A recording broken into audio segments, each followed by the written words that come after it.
So I want to talk about spiritual demons, right? Spiritual demons is very real. And I won't talk too long, but a person that, and I'll give three topics. A person that's a spiritual demon, right? They don't care whether you live or die. They can care less, right? They don't care. They'll never call you first and say they miss you. They'll never do it. You understand? They're spiritual demons. Their whole objective is to latch on to people with high energy and drain them of their energy. Now, a spiritual demon, right? They come from lineage. A spiritual demon is not just born. Your great grandmother could have been doing some evil practices, demonic practices, right?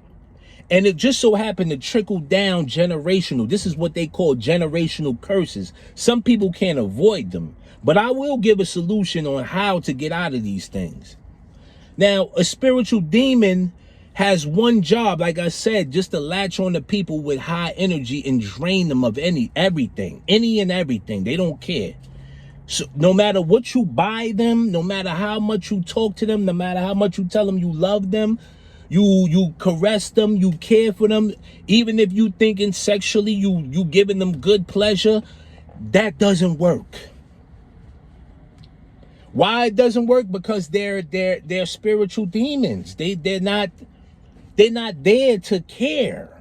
It's a spirit to latch on to you. Anything you give them, it goes in like a vampire. That's what they do.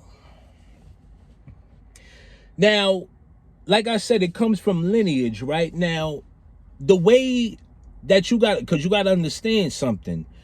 The way that you kind of like defeat a spiritual demon, and I won't get religious, but the way that you kind of defeat a spiritual demon is going the positive route.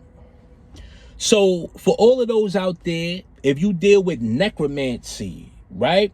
If you deal with psychics, tarot cards, crystals, you got to understand you're giving a gateway for a spiritual demon to come in to your life. All right? And you're going to be like, dang, why I keep meeting messed up people? They're like, this person is a liar. This person is a cheater. This person don't do right. They not consistent. They mentally messed up. Something is always wrong.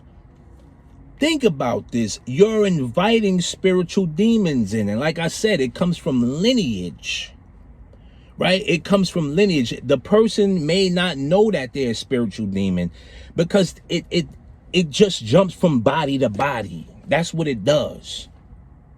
Now, some people may say, yo, give your life to Christ. Give your life to God. Whatever. Take your shahada. This is true. You have to and rule number one is cutting off all ties from all of that demonic practice. If you're dealing with tarot cards, crystals, necromancy, magic, all of that stuff, you got to leave that alone. And for those out there that are afraid to leave that stuff alone, because I know some people are like, yo, I don't want to leave it alone because something bad may happen to me. You might have read something or watched something somewhere and people put that fear in you. That's just the devil. You understand? That's the devil. The devil is there to put fear in your heart. Once you give your life to anything positive and you cut off all ties from that stuff, trust and believe. The devil can't do nothing to you because he has to get permission from God to do anything. He got to get permission first. So if God knows your heart, he's going to say, nah, leave him alone. Leave her alone. Don't bother them. So whatever you choose to do, as long as it's a positive way, you got no worries. Now, what I will say is that, this whole ordeal of dealing with spiritual demons, right? You can't give these people any energy. Okay? You're going to always lose. And sometimes God got to smack you upside the head for you to understand. Okay? Because think about it. Would you go back to that? Like, would you go back to that? Like, come on. Would you go back to that? Do you really want that in your life? You want people like that in your life? Do you want to be miserable for the rest of your life?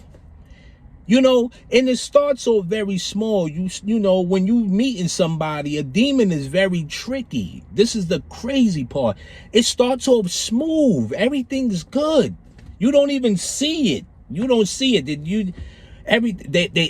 They do a great job hiding it. It's like, yo, I got lucky. Yeah. I got lucky. Yeah.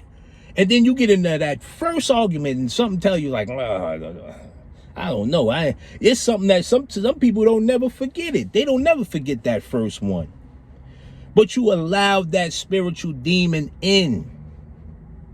You know what I'm saying? And then sometimes don't beat up on yourself. Don't beat up on yourself because, you know, people are going to be people, son. Like, they're going to be who they are. You know what I mean? If you didn't do nothing wrong, don't blame yourself. There's plenty of fish in the sea. But the problem is that God will give you love. He will give you peace, prosperity. God will only do that. The devil is going to give you that headache, that heartache, that pain, that disloyal, that lying, conniving, narcissistic behavior, sociopathic behavior. That's what the devil will give you. And you're going to see yourself trying to fix that. You're going to try to fix it like, yo, but I'm doing this, I'm doing that, I'm doing this. You're never going to fix it. Some women out there are chasing a man that does not want anything to do with them. And they passed up on the good people, but they have an attachment with a spiritual demon. So don't get mad and be like, yo, well, I like this girl and she not giving me no play, no action. She's latched onto a spiritual demon, fam. She can't help it. You know what I'm saying? She can't help it. So I hope, you know, some people got this information and realize that it's crazy out here. You know what I'm saying? This is why I say keep God in your life, man. You know what I mean? You know, you got to have a good conversation with God. You have to. And he's going to protect you from all of this nonsense.